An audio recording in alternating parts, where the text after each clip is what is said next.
Bismillahirrahmanirrahim. Assalamualaikum warahmatullahi wabarakatuh. Alhamdulillah. Alhamdulillahi wa kafa. Assalatu wassalamu ala sayyidina Muhammadin al-Mustafa wa ala alihi wa ashabihi min ahli as-sidqi wal wafa. Ashhadu an la ilaha illallah wahdahu la sharika lah wa ashhadu anna sayyidana wa nabiyyana Muhammadan abduhu wa rasuluhu man la nabiyya ba'dah.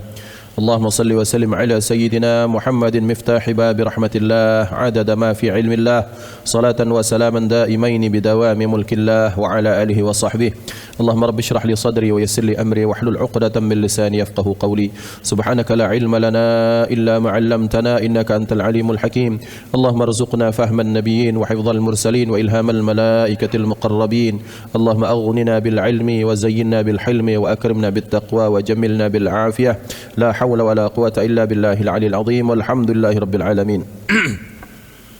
نوينا التعلم والتعليم والتذكر والتذكير والنفع والانتفاع والإفادة والاستفادة والحث على التمسك بكتاب الله تعالى وسنة رسوله والدعاء إلى الهدى والدلالة على الخير ابتغاء وجه الله ومرضاته وقربه وثوابه سبحانه وتعالى على هذه النية وعلى كل نية صالحة وإلى حضرة النبي المصطفى محمد صلى الله عليه وسلم بسر الفاتحة. أعوذ بالله من الشيطان الرجيم. بسم الله الرحمن الرحيم. الحمد لله رب العالمين الرحمن الرحيم مالك يوم الدين. إياك نعبد وإياك نستعين واهدنا الصراط المستقيم صراط الذين أنعمت عليهم غير المغضوب عليهم ولا الضالين آمين. Ikhwatal iman, para asatidz, para ustaz, para kiai, para guru, para pengurus Masjid Baitur Rahman, para jamaah yang dimuliakan Allah, ikhwatal iman, pemirsa Aku Mataku TV yang dimuliakan Allah. InsyaAllah pada pagi hari ini kita akan melanjutkan nasihat dari Sayyidina Abu Bakar As-Siddiq radhiyallahu anhu, yang beliau menyatakan ada 10 hal, 10 perkara yang Allah, jikalau itu diberikan Allah kepada seorang hamba, maka orang tersebut mencapai derajat muqarrabin, kemudian juga mendapatkan derajat orang-orang yang muttaqin. Maka yang pertama adalah barang siapa yang diberikan sidqun daim ma'ahu qalbun qani', yaitu kejujuran yang terus menerus dan hati yang qanaah, puas dengan pemberian Allah.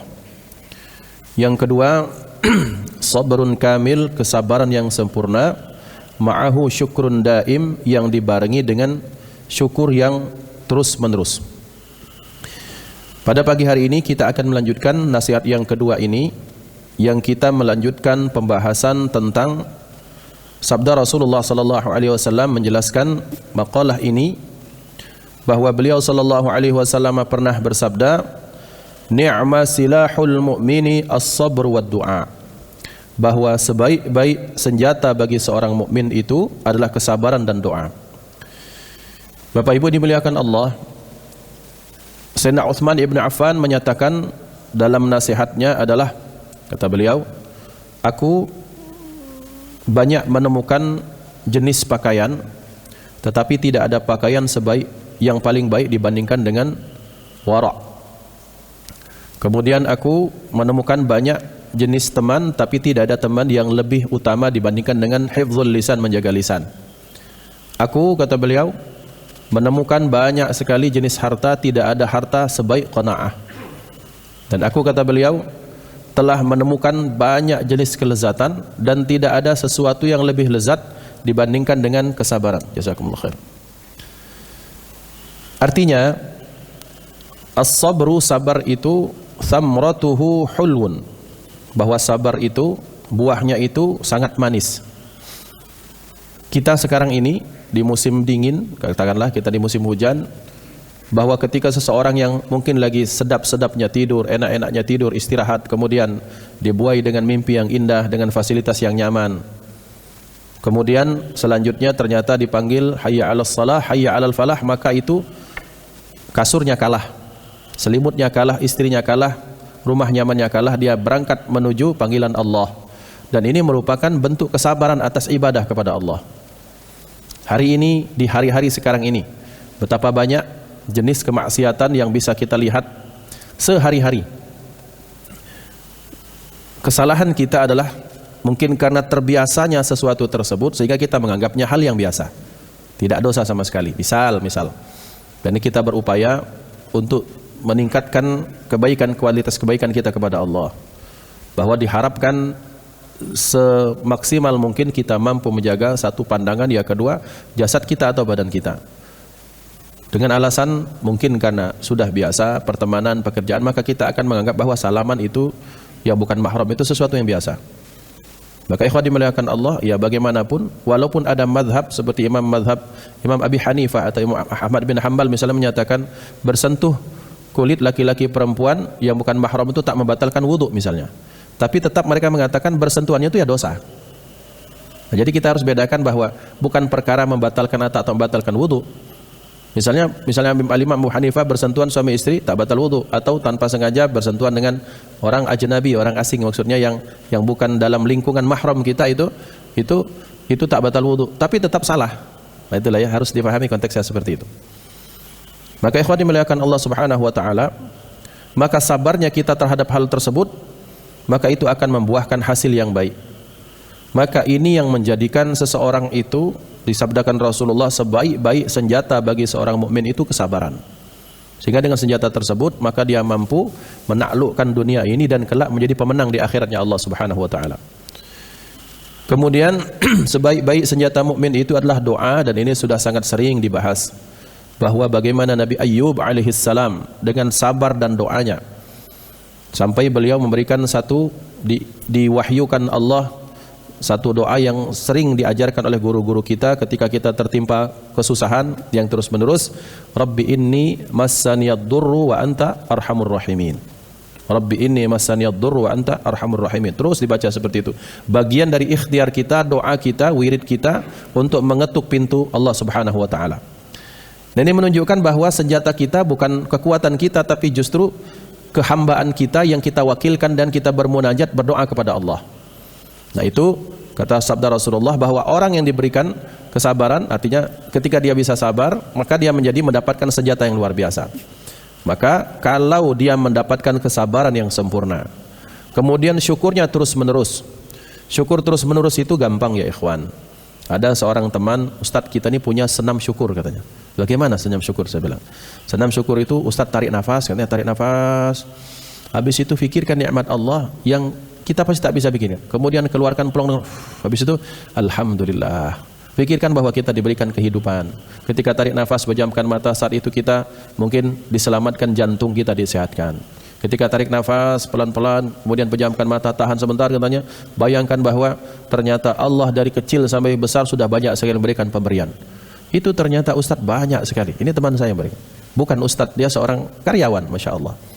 Nah, ikhwan dimuliakan Allah, bahwa kalau kita melatih seperti ini setiap hari, kita ucapkan tarik nafas seperti itu, maka alhamdulillah kita tuh betul-betul tulus terima kasih kepada Allah.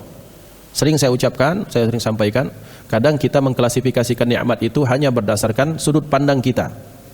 Bahwa sekarang musim dingin, bagi tukang penjual es, wah ini mungkin kurang menguntungkan. Tapi bagi orang mungkin ojek payung, ya Allah teman-temanlah sering-seringlah kita dapat hujan supaya cuan ini banyak mengalir. Maka sudut pandang kita terhadap nikmat itu kita mengklasifikasikannya, ada nikmat besar dan kecil, menurut saya tergantung apa yang menguntungkan bagi saya. Maka saudaraku dimuliakan Allah Subhanahu wa taala, orang yang bersyukur itu maka sudut pandangnya kalau sudah semakin tinggi, makomnya semakin aneh. Kenapa semakin aneh? Kadang bagi orang banyak itu adalah musibah, tapi bagi mereka itu merupakan nikmat karena mereka melihat dari sudut pandang Allah Subhanahu wa taala. Mana contoh? Para ulama zaman dahulu kalau sudah sebulan tak diberikan sakit, mungkin demam, mungkin pilek atau apa, mereka, ya Allah ini kenapa ini?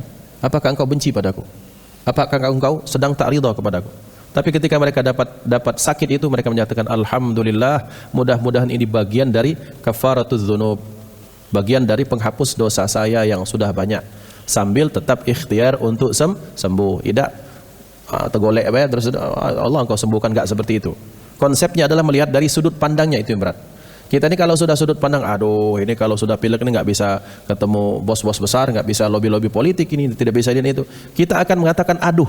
Tapi kalau as-salafun as-salihun menyatakan, ya Allah terima kasih, mudah-mudahan ini menjadi penghapus dosa-dosaku. Nah ini terus menerus seperti itu sampai pada satu tingkatan di mana kadang dilihat oleh orang itu musibah, tapi dia melihatnya sebagai bagian dari kenikmatan. Dan itu hakikat dari alhamdulillah ala kulli hal. Alhamdulillah atas segala nikmat yang tak menguntungkan bagiku. Jadi kan alhamdulillah segala puji bagi Allah ala kulli hal wa fi kulli hal. Wa fi kulli hal ini banyak. Dari kemarau, hujan turun, alhamdulillah. Kemudian dari bawah terus naik tingkat, alhamdulillah. Anak-anak lulus semua dengan nilai baik, alhamdulillah. Tapi alhamdulillah ala kulli hal seperti bagaimana? Seperti sakit tadi. Karena dalam setiap musibah yang ditimpakan Allah pasti ada bentuk ujung-ujungnya pujian kepada Allah yang maha sempurna. Hatta ya ikhwan, ada orang salafun salih ketika dia dipanggil, anak-anaknya dipanggil Allah, dia mengucapkan alhamdulillah baru inna lillahi wa inna ilaihi raji'un. Loh kok begitu? Ketika ditanya dia jawab alhamdulillah segala puji bagi Allah, dalam kurung kalau mau dijelaskan, segala puji bagi Allah yang maha kekal, yang tidak ada sesuatu yang kekal kecuali zatnya, dan semua selain dia adalah fana semata-mata. Berarti pujian kepada Allah, maka dikatakan oleh para ulama, alhamdulillah segala puji bagi Allah yang menjadikan kematian untuk menunjukkan liddalalati ala wahdaniyatih, untuk menunjukkan wahdaniyat keesaan Allah Subhanahu wa taala. Jadi kalau semua ini dari awal tidak punya awal, akhir tidak punya akhir, maka Tuhan ini punya rival, punya saingan. Tapi kalau ternyata dari awal, punya akhir dan itu meninggal, maka itu artinya Allah sendiri, Allah Maha Esa. Ini makna qul huwallahu ahad. Hadza ma'nahu. Nah, kita lanjutkan. Ini tentang sabar dan syukur. Wa qala Sayyid Syekh Abdul Qadir Al-Jilani qaddasallahu sirrahu, berkata Sayyid Syekh Abdul Qadir Al-Jilani. Kadang dibaca Al-Jilani, ada dibaca Al-Jailani. Semuanya benar.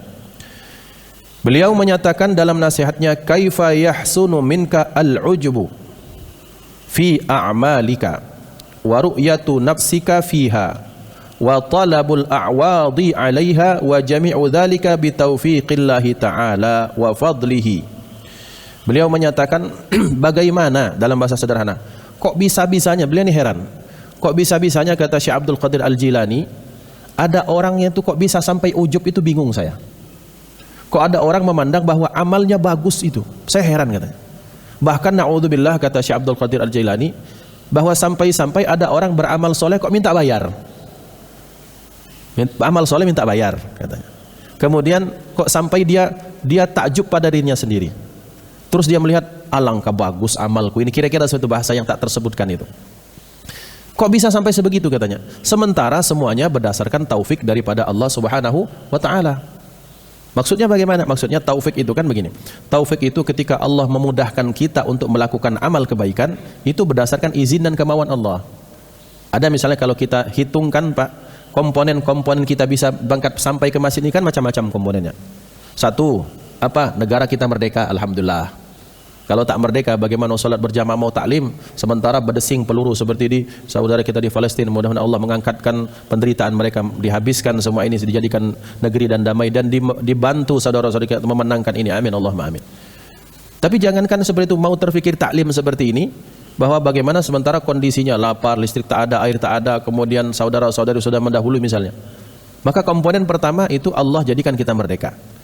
Yang kedua dijadikan ternyata kita sehat. Yang diberikan kita keluangan waktu. Banyak komponen-komponen itu yang kalau ternyata tidak ada kemauan dalam diri kita yang Allah itu tanamkan, itu tak sampai kita ke sini. Sekarang banyak waktu kosong, ada waktu kosong yang maaf sekali. Misalnya kalau orang saleh yang cerdas, orang mukmin yang cerdas itu, dia akan bagi ini subuh, habis subuh berjamaah dia pulang goes kah, dia mau jogging kah, dia mau treadmill kah, silakan. Perkara misalnya thalabul ilmi seperti ini sudah pilihan-pilihan. Tapi ada mikir, nanti habis salat subuh, nanti saya senam dulu, pengajian dulu, habis itu senang atau goes. Tapi ada Pak, tadi nih tak lihat, bahkan sudah ada lari pagi Pak, sebelum subuh. Ya kita berhusnudzon dia setelah lari pagi dia salat subuh. Tapi kalau itu diteruskan tanpa salat subuh itu kan naif sekali. Itu maksudnya.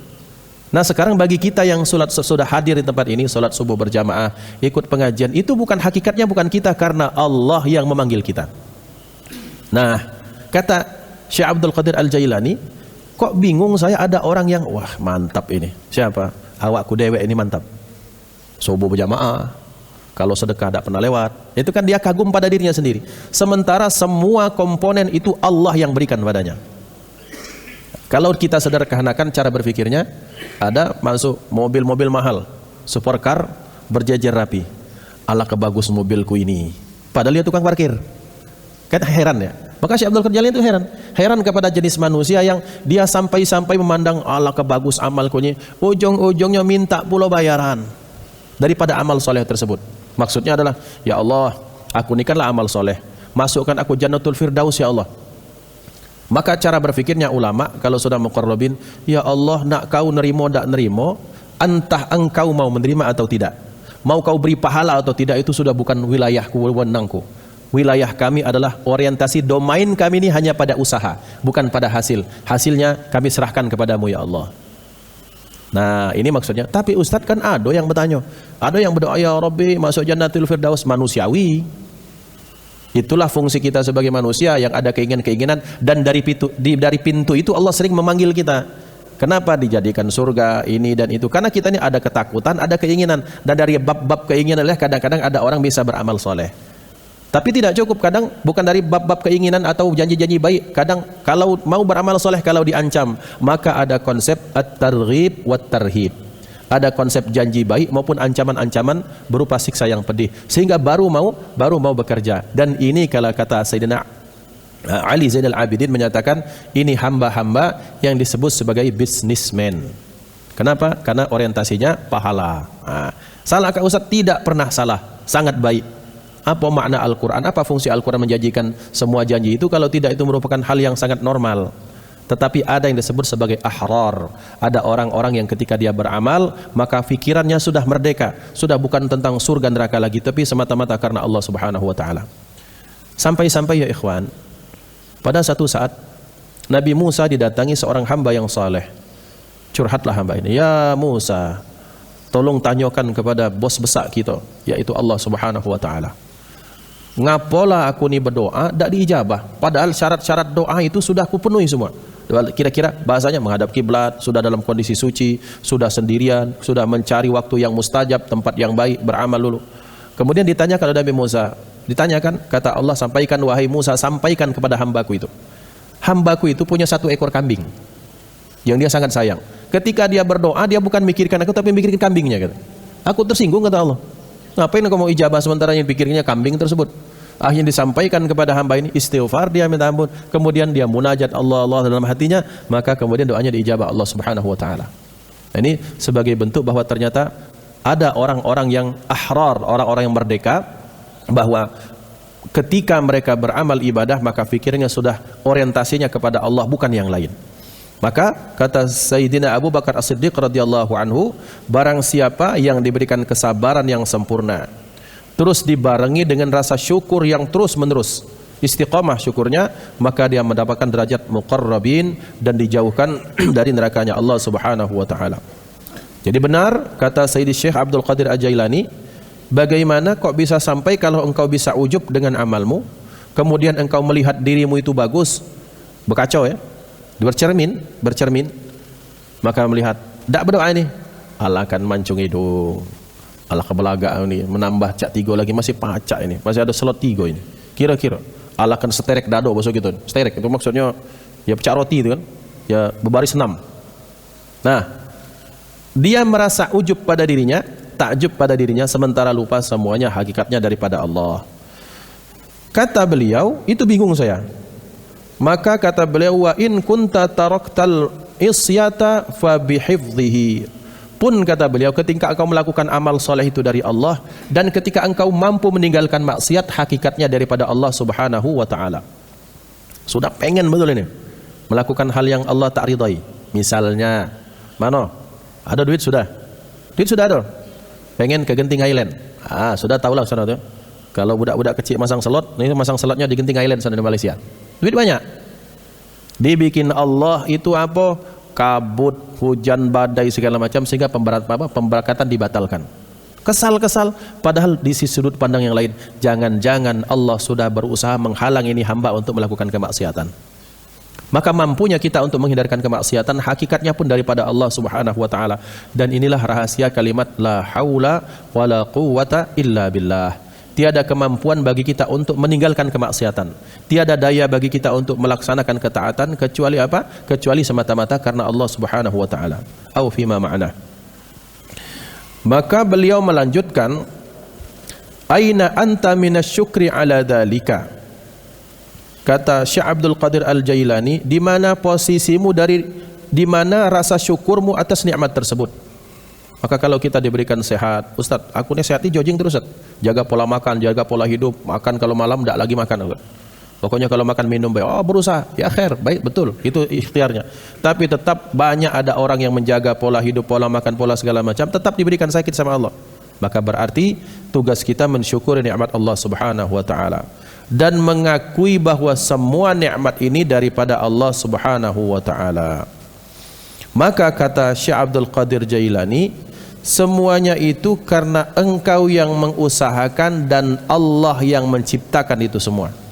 Maka maksudnya kata Allah, kata Syekh Abdul Qadir Al-Jailani, maka ma'akasbika anta al-kasibu wa huwa ta'ala al-khaliq. Engkau yang mengusahakan, kemudian Allah yang menciptakan. Intinya Bapak-bapak, bahwa ketika kita syukur, sering disampaikan juga, kita ini kan bisa menemukan ini, bisa makan, bisa melakukan apa. Itu kan modifikasi nikmat. Modifikasi nikmat itu maksudnya, saya punya pemikiran, saya punya ide, kemudian kita bagaimana masjid ini supaya lebih bagus lagi, diadakan program ini. Idenya dari siapa? Ya dari Allah.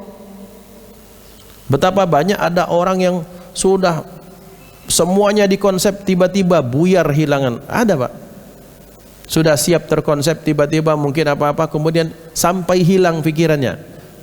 Ini terjadi misalnya. Kita lihat ada orang yang sudah siap dengan konsep ceramahnya, tak tersebut-sebut. Ini terjadi kapan itu? Ketika ada Jos Bush mau di Gedung Putih, nak nyebut tak jadi. Nah, ini bukti bahwa semuanya daripada Allah. Kita memodifikasi nikmat Allah Subhanahu wa taala, terus kok bisa-bisanya kemudian kita merasa bangga dengan hal tersebut. Berarti Ustaz, royalti itu bagaimana hukumnya?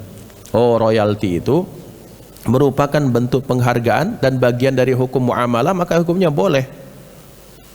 Walaupun kalau para ulama zaman dahulu mereka tak pernah pakai royalti. Imam Ibnu Hajar Al-Asqalani, Imam Nawawi, kemudian Imam Syafi'i, kemudian para ulama besar tak pernah pikirkan royalti. Tapi kalaupun sekarang ada ulama untuk royalti, untuk mengajarkan kepada kita bahwa ternyata semuanya itu ada hitung-hitungannya untuk membayar jasa, waktu, tenaga dan sebagainya. Itu boleh. Ini bagian dari muamalah. Nah, kemudian selanjutnya kita lanjutkan yang ketiga. Apa kata Imam Sayyidina Abu Bakar As-Siddiq radhiyallahu anhu, kalau kita diberikan 10 hal ini maka kita akan mendapatkan kebaikan daripada Allah yang sangat banyak. Watsalitsu faqrun daimun ma'ahu zuhdun hadirun. Yang ketiga, ketika ada orang dalam kondisi kefakiran yang senantiasa, kemudian dibarengi dengan zuhud yang terus-menerus ada. Apa makna fakir di sini? Fakir di sini maknanya bisa fakir dalam pandangan fikih maupun fakir dalam pandangan kacamata tasawuf. Kita lihat dalam pandangan fikih, Rasulullah sallallahu alaihi wasallam bersabda, "Ya ma'syaral fuqara'a, wahai orang-orang fakir, u'tullahar ridha min qulubikum." Berikanlah kepada Allah itu ridha min qulubikum, dari hati kalian. Tadhfaru bi thawabi faqrikum wa illa fala, maka niscaya kalian akan beruntung dengan diberikan balasan atas kefakiran kalian, dan kalau tidak maka niscaya tidak akan sampai mendapatkan kebaikan. Rasulullah sallallahu alaihi wasallam bersabda dalam hadis yang lain, ajaban li amril mu'min. Sungguh perkara orang mukmin itu mengherankan Bapak-bapak.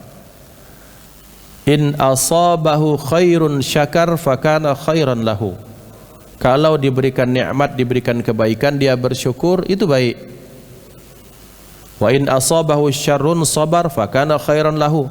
Terus kalau ditimpakan musibah, dia bersabar dan itu merupakan kebaikan baginya. Maka pendek kata, sehari semalamnya kita ini tak pernah lepas dari dua kondisi ini.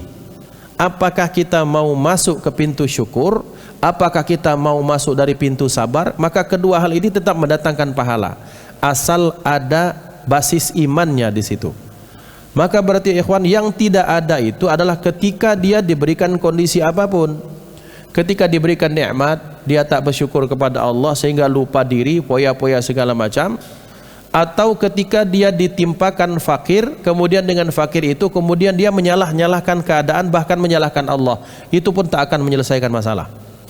Maka ikhwan dimuliakan Allah, kata Rasulullah SAW, wahai orang-orang fakir, berikanlah ridha dalam diri kalian itu kepada Allah Subhanahu wa taala.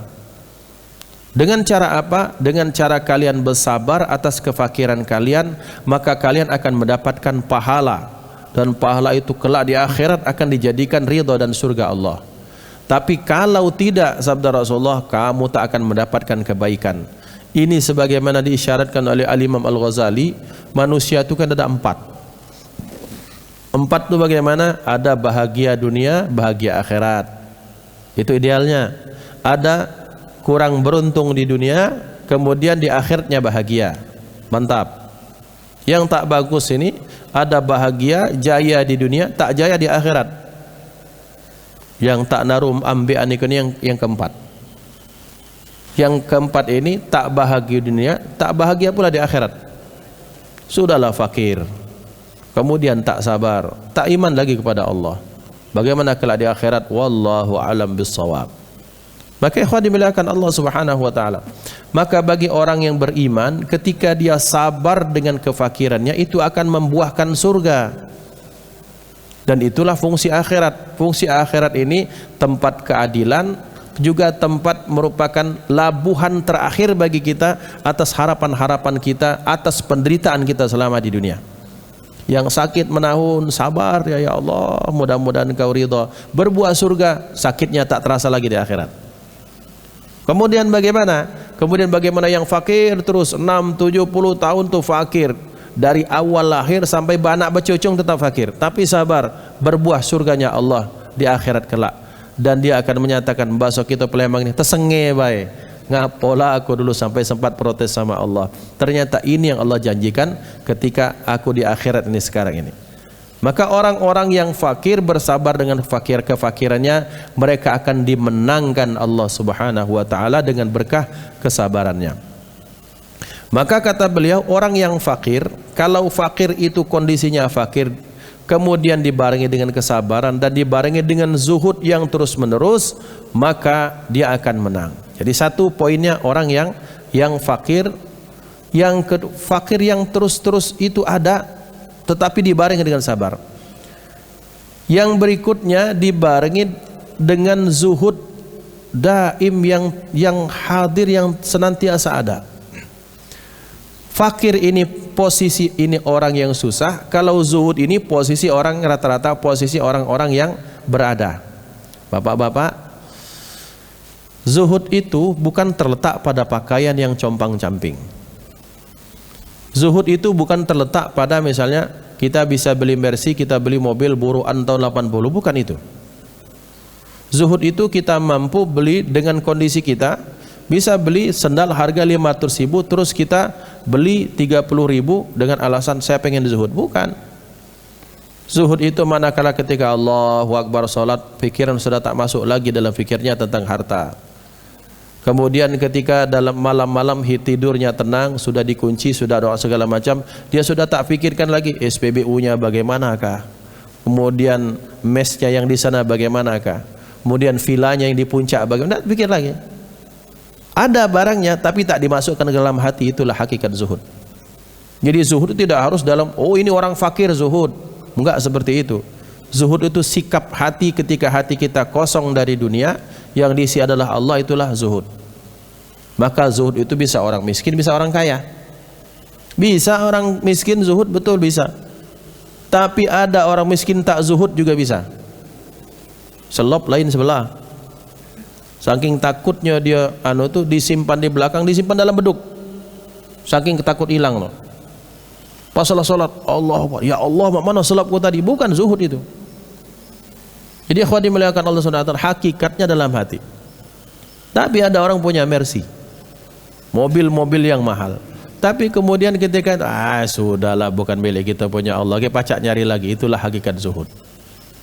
Nah, ikhwan dimuliakan Allah, berarti zuhud itu bukan pada mazahir, pada yang nampak di sini.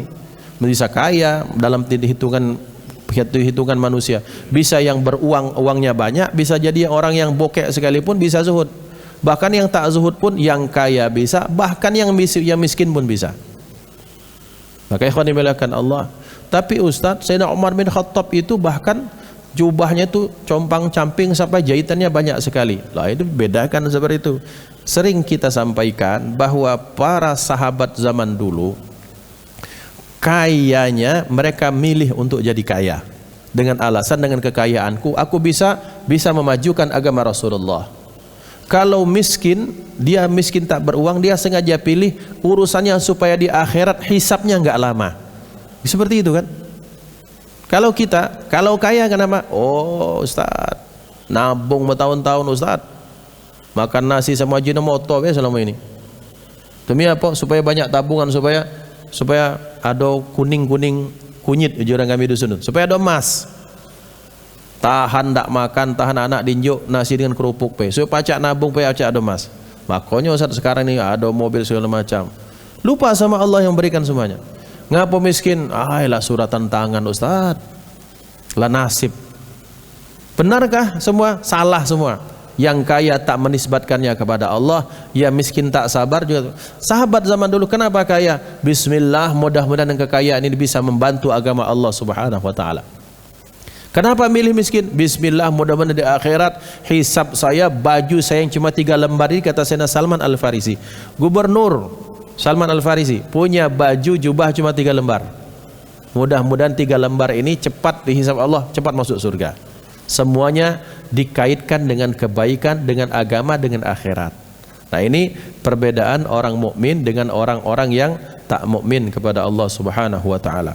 Jadi orang kalau dia sudah ada fakirnya kemudian dibarengi dengan zuhudnya, itu Masya Allah luar biasa. Kemudian dinyatakan dalam bahasa yang indah dari para ulama, istighna'uka 'anis syai'i khairun min istighna'ika bihi. Engkau merasa tak butuh berlepas dari sesuatu lebih baik daripada engkau merasa tak butuh karena ada sesuatu. Maksudnya bagaimana? Maksudnya adalah ketika saya merasa tak butuh dengan A dan B, tak butuh dengan benda ini dan benda ini, perasaan butuh itu lebih baik daripada aku bisa tak butuh karena ada sesuatu. Maksudnya saya ada sesuatu, ngapa tak butuh makan? Karena aku lah kenyang. Nah itu kan beda. Tapi ngapo kau tak butuh makan? Karena aku tak lapar kah? Aku lapar. Tapi kenapa? Aku bersyukur dengan pemberian Allah, tapi aku takkan menengadahkan tangan. Nah itu maksudnya lebih baik seperti itu. Jadi ada orang yang merasa tak butuh bukan karena dia punya, bukan, tapi karena dia mengkaitkannya kepada Allah Subhanahu wa taala. Ada orang yang merasa tak butuh, ngapo tak butuh? Akulah banyak duit, tak butuh lagi minta-minta. Tapi ada orang yang merasa tak butuh bukan karena dia tak punya, tapi harga dirinya yang tinggi, iffahnya yang tinggi, qanaahnya yang tinggi. Kata ulama, kondisi seperti ini istighna'uka 'anis syai'i khairun min istighna'ika bis syai'i. Itu kalam mereka. Kemudian berikutnya, fikrun daimun ma'ahu batunun ja'i'un. Fikir yang terus-menerus dibarengi dengan perut yang lapar. Sabda Rasulullah sallallahu alaihi wasallam, tafakkaru fi kulli syai'in wa la tafakkaru fi dzatillah. Fa inna bainas sama'is sabi'ati ila kursihi sab'ata alafin binurin wa huwa fawqa dzalik. Rasulullah sallallahu alaihi wasallam bersabda, pikirkanlah pada segala sesuatu dan jangan fikirkan pada zatnya Allah, karena di antara langit itu yang ketujuh itu sampai ke kursinya Allah ada sab'ata alafin nurin, ada 7.000 cahaya, wa huwa fauqa dzalika, sementara Allah jauh melampaui itu semua. Ikhwan dimuliakan Allah Subhanahu wa taala. Ada satu hadis yang menyatakan tafakkuru sa'ah khair minal ibadah sittina sanah au kama qala. Ada yang menyatakan satu hadis yang dinisbatkan kepada Rasulullah, engkau tafakkur satu saat, sesaat itu bagaimana? Apakah 1 jam? Bukan. Artinya sesaat yang sebentar saja. Engkau tafakkur itu sesaat saja jauh lebih baik daripada engkau misalnya beribadah sampai 60 tahun. Maksudnya bagaimana? Maksudnya adalah ketika orang tafakkur, baik tafakkur kepada Allah atas kebesaran Allah, atau tafakkur kepada penciptaan Allah sehingga menimbulkan rasa terima kasih dan takjub kepada Allah, itu akan menimbulkan tauhid, meningkatkan keimanan yang luar biasa. Bapak-bapak, buah dari tafakkur ini bisa al-khauf, bisa ar-raja, bisa syukur, bisa sabar. Orang yang sering tafakkur misalnya memikirkan alam semesta, contoh sederhana saja, habis ini nonton YouTube, dilihat bagaimana perkembangan kulit manusia ini, dibelah-belah, lihat dengan mikroskop segala macam, selnya banyak sekali. Terfikir langsung, ya Allah, alangkah hebat engkau sebagai pencipta. Melihat lagi, mungkin kita lihat bagaimana tayangan-tayangan ilmu pengetahuan, bagaimana alam semesta ini di zoom out, bumi kecil sampai hilang, sampai matahari hilang, sampai alam semesta. Ya Allah, alangkah besarnya engkau. Nah, ini namanya tafakkur. Kita ini kadang tafakkurnya, ya Allah, mak mano pacak dapat cuan hari ini. Tafakkurnya tafakkur ke fulus. Maksud tafakkur di sini kita melihat diri kita, ya Allah, dalam diriku ini ada jantung. Yang jantung ini bergerak bukan karena perintahku, otakku sendiri, ya Allah. Kalau bergerak berdasarkan perintahku, mungkin engkau sudah mati dari awal saya lahir. Muncul pengakuan atas kehebatan Allah. Maka ikhwan, ayat yang membuat Rasulullah itu muncul ubannya. Jadi Rasulullah punya uban beberapa helai sebelum meninggal, itu apa? Sampai beliau menangis sejadi-jadinya, sampai satu malam beliau pernah hampir pingsan, itu menangis itu apa? Penciptaan tentang a'udzubillahi minasyaitonirrajim, inna fi khalqis samawati wal ardi wa ikhtilafil laili wan nahar la ayatil liulil albab. Sesungguhnya pada penciptaan langit dan bumi, alam semesta ini akan jadi tanda kebesaran bagi orang yang ulil albab. Nah, sekarang kita ilustrasikan bapak-bapak. Kalau kita punya pengetahuan, dan Rasulullah itu Pak sederhana, hebatnya luar biasa. Bisa hidup di tengah masyarakat dengan pengetahuan yang seadanya, sementara pengetahuan beliau tentang ma'rifat kepada Allah atau tentang alam semesta ini bahkan melampaui kita sekarang ini. Nih contohnya. Ketika Rasulullah di Isra Mi'rajkan, penglihatan daripada Allah itu kan macam-macam. Alam semesta ini sudah bukan bicara lagi tentang galaksi segala macam, itu sudah dilampaui semua. Lihat bagaimana alam yang besar yang tak terbayangkan oleh kita, tapi Rasulullah harus jelaskan itu kepada umat yang masih, bahkan mereka masih menyembah patung dan berhala. Itu kan susah, Pak. Nahan dirinya itu.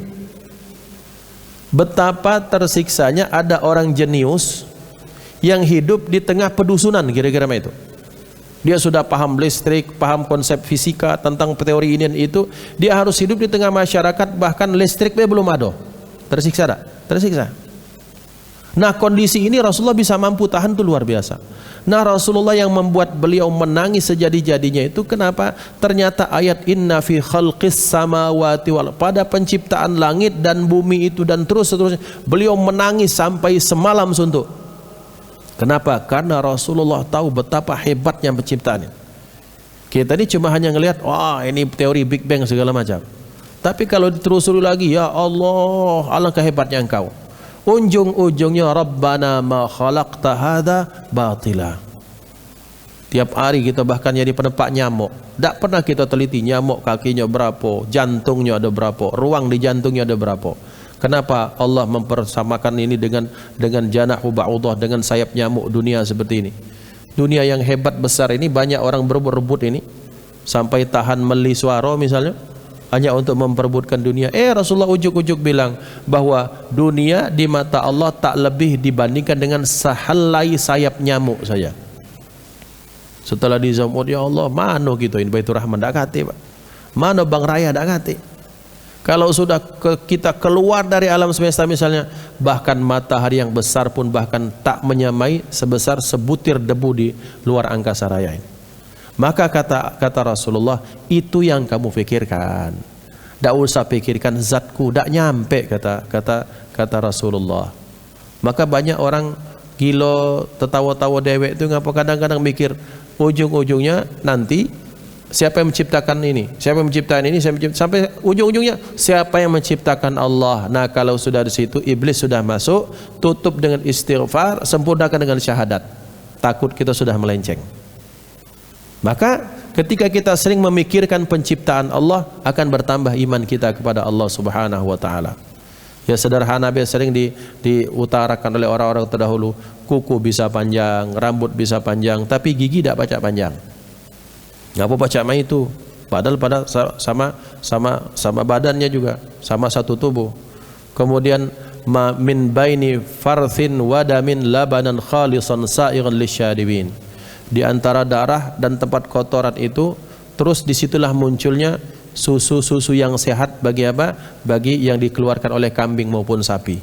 Antara kotoran, antara kantung darah misalnya, di situ ada tempat keluarnya susu, tak tercampurkan sedikit pun. Wah, ini yang menciptakan ini hebat. Di antara tempat yang paling kotor, tiba-tiba keluar cairan yang disebut sebagai susu yang sangat bersih, steril, menyehatkan. Siapa yang menciptakan? Allah Subhanahu wa taala.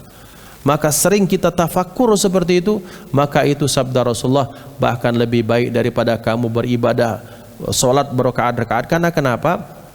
Karena kalau sudah ibadah 2 rakaat saja yang dibangun atas dasar tafakkur, itu akan menghasilkan sesuatu yang luar biasa. Ucapan alhamdulillah saja, subhanallah, masya Allah, yang diawali dengan tafakkur, kita tafakkur, pikir tentang diri kita dan alam semesta, maka itu akan menghasilkan perasaan yang luar biasa. Maka ikhwan yang dimuliakan Allah Subhanahu wa taala, betapa ternyata bersyukur bahwa kalau kita ini hobi merenung. Jangan merenungi nasib, jangan. Tapi renungi penciptaan Allah Subhanahu wa taala. Ustaz, aku ini teman merenung, apa merenung berapa lah nomor keluar. Nah, itu merenung itu bawa ke kesusahan itu. Ya. Jam berapa syuruknya?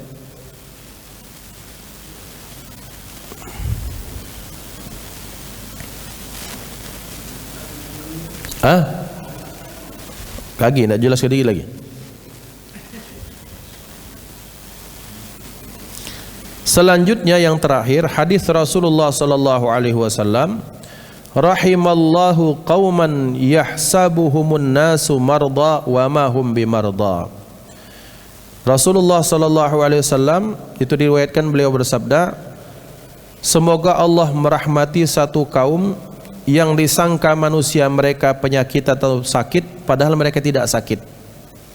Maksudnya bagaimana? Ada ini kalau agak dikembangkan lagi dikit, ada orang yang la ilaha illallah la ilaha, ini orang aneh, agak lain katanya. Ngapa zikir kok begitu? Nah, ini orang seperti itu bagus. Saking zikirnya sampai dia tenggelam dalam zikirnya, sampai tak umum tak jamak, sampai ada yang pingsan, itu biasa. Nah, itu anggaplah ini kondisi yang biasa, kondisi yang luar biasa, kondisi yang khusus. Sekarang kita umumkan saja, kita bikin umum saja.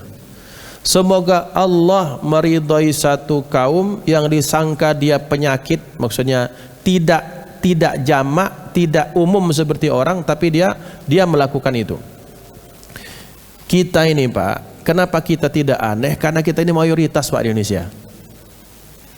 Di barat situ, ibu-ibu pakai jilbab itu kan aneh.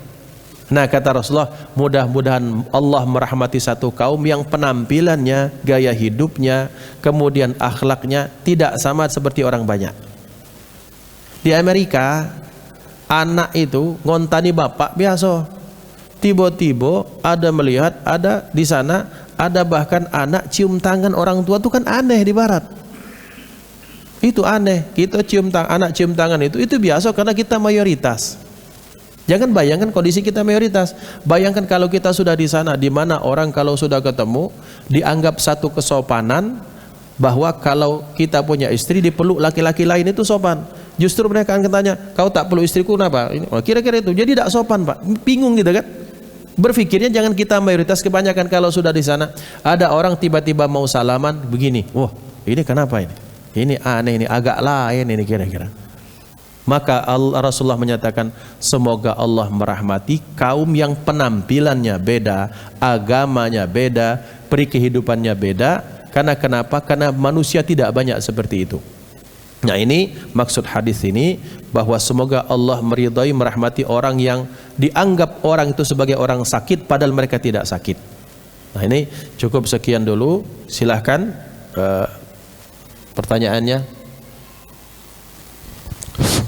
Baik, terima kasih Pak Ustadz. Ini menarik sekali Pak. Kalau kita kaji tentang ilmu ketuhanan hakikat ini tidak habis-habis. Jadi dalam kitab Al-Hikamnya Ibnu Athaillah itu Pak, kan dikatakan bahwa kira-kira kita dilarang untuk ikut campur mengatur apa yang sudah diatur oleh Allah. Itu bikin capek Pak, bikin stres kata Ibnu Athaillah. Mungkin akhir zaman nih penyakit banyak stres ini karena banyak orang yang sudah ngatur yang sudah diatur oleh Allah. Maksudnya apa ini Pak? Maksud saya itu seperti itu. Nah itu yang pertama. Yang kedua, kita disuruh ikhtiar. Jadi ada orang yang ikhtiarnya sama, kerja kerasnya sama, tapi hasilnya beda gitu kan. Satu misalnya berhasil sukses, satu biasa-biasa saja atau malah sebaliknya misalnya. Nah, jadi apa maksud Allah menjadikan ini? Karena kalau dari kacamata manusia inilah yang bikin keirian, kedengkian, hasad dan lain sebagainya, sehingga menuduh yang bukan-bukan kan. Mungkin dia nyogok, mungkin dia segala macam. Yeah. Nah seperti apa itu hikmahnya yang perlu kita petik Pak Ustadz? Terima kasih. Assalamualaikum warahmatullahi wabarakatuh. Waalaikumsalam warahmatullahi wabarakatuh. Masya Allah. Ya Allah, tolong jadikan aku berjodoh dengan Siti Maimunah. Kalau tak sekarang ya Allah, 4-5 tahun lagi jadilah. Kalau dia dipinang ya Allah, gagalkan pinangannya. Kalau dia kawin, matikan lakinya ya Allah. Jadi tetap dia, kira-kira pemaksaan tidak itu? Nah itulah kira-kira. Bahwa betapa banyak di antara kita tuh sering memaksa di sini, memaksa itu memang memaksa, pada hakikatnya memaksa. Bahwa kita merasa lebih pintar daripada Allah, itu yang susah. Beranggapan bahwa, ini sering saya ceritakan, bahwa beranggapan bahwa kalau saya melakukan ini, lakana khairan, itu akan jadi baik. Padahal hakikatnya nggak seperti itu. Kalau kamu melakukan itu pun tetap akan, kalau memang wiswayahi buruk ya buruk, kalau orang Jawa bilang. Kalau sudah buruk ya buruk, apapun yang kamu lakukan. Saya Pak, misalnya saya berdoa, ya Allah, ini ada ukhti, mungkin saya masih, atau ada fulan min fulan, dia merasa ini akhi yang ikhwan ini. Ya Allah, ukhti ini soleha kelihatannya, hafal Quran, anak bos getah, kuliahnya IPK-nya 4, kemudian begawi. Intinya itu, bayangkan kalau aku nikah sama dia, wah bahagia. Sampai berdoa. Dia lupa bahwa dia itu mungkin semayangnya serabutan, pemalas, penyungkan, makan nak lemak, gaji tak besar, tapi dia galak begawi. Bukannya betino ini bisa menjadi bahagia dengan dirimu, malah dia akan makin menderita denganmu. Sementara dalam fikirnya, wah kalau ini anak-anak kami soleh dan soleha. Contoh yang kedua, ada istilah perbaikan keturunan. Kalau aku nikah dengan bule ini, mantap, hidungnya mancung, matanya biru. Pas nikah bukan melok umaknya, melok bapaknya. Kecil, keras, keriting, hidung pesek, hitam mulu. Nah, itulah maksudnya pikiran. Apa tuh tahu tuh? Itulah pemikiran manusia, sering memprediksi, memaksa-maksakan kehendak sampai dia letih sendiri. Jadi dia payah sendiri dengan pikirannya.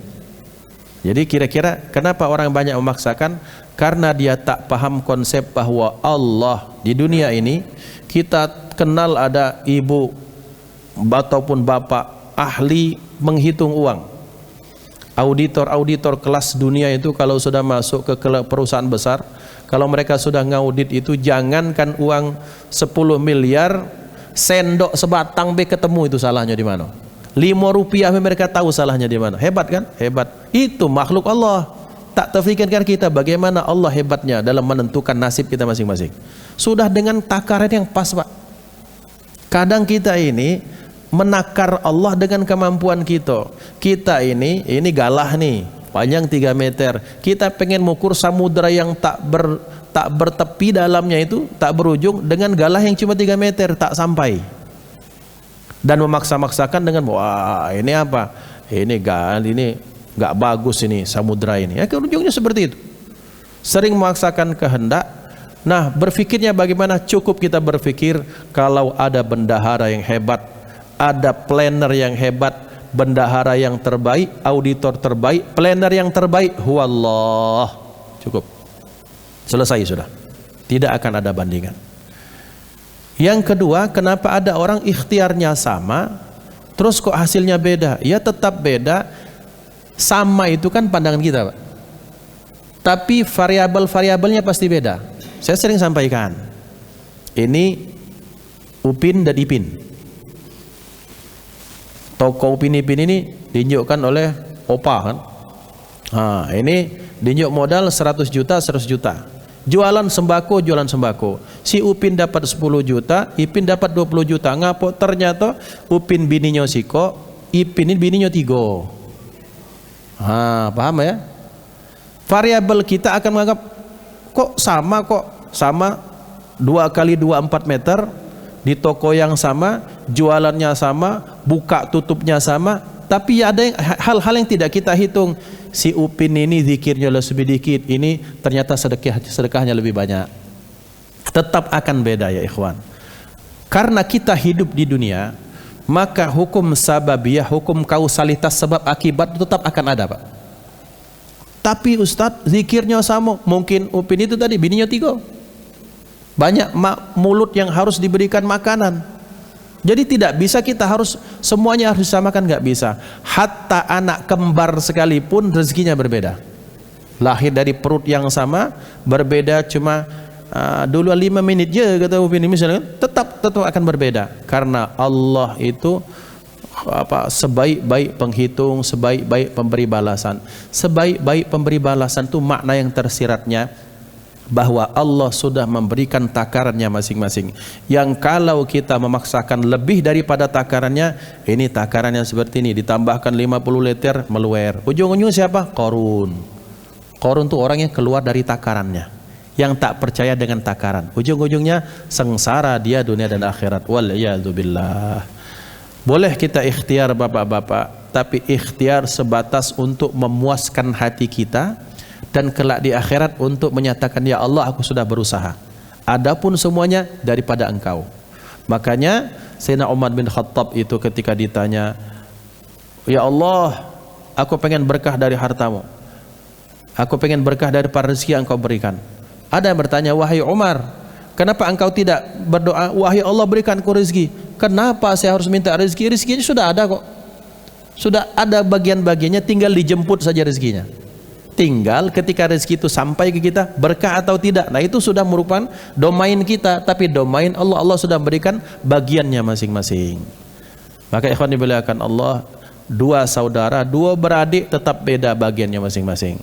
2 saudara kembar, jalannya tetap akan beda, rezekinya akan beda. Karena kenapa? Variabelnya juga karena variabelnya berbeda. Hukum kausalitas tetap akan ditetapkan oleh Allah.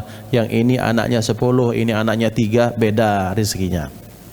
Yang ini kemudian dia sholawatnya kencang, yang ini sholawat tak kencang, akan beda. Yang ini sering puasa, ini sering tak puasa, sering puasa, ini tak puasa, itu tetap beda.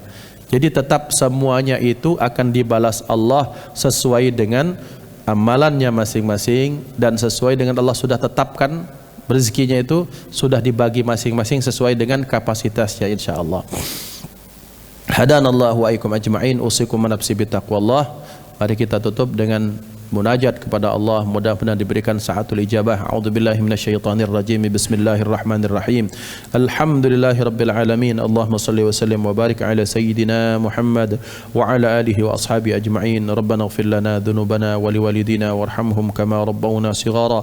Rabbana ighfir lana dhunubana wa liwalidina warhamhum kama rabbawna shighara. Rabbana ighfir lana dhunubana wa liwalidina warhamhum kama rabbawna shighara. Wa li jami'il muslimina wal muslimat wal mu'minina wal mu'minat al ahya'i minhum wal أموات. اللهم اجعل جمعنا هذا جمعا مرحوما وتفرقنا من بعده تفرقا معصوما ولا تجعل فينا ولا منا ولا معنا شقيا ولا محروما. اللهم اهدنا بهداك واجعلنا ممن يسارع في رضاك ولا تولنا وليا سواك ولا تجعلنا ممن خالف أمرك وعصاك. وحسبنا الله ونعم الوكيل. وصلى الله على سيدنا محمد وعلى آله وصحبه وسلم. الحمد لله رب العالمين. كفارة المجلس سبحان الله بحمده سبحانك اللهم بحمدك أشهد أن لا إله إلا أنت أستغفرك وأتوب إليك. ثم السلام عليكم ورحمة الله وبركاته.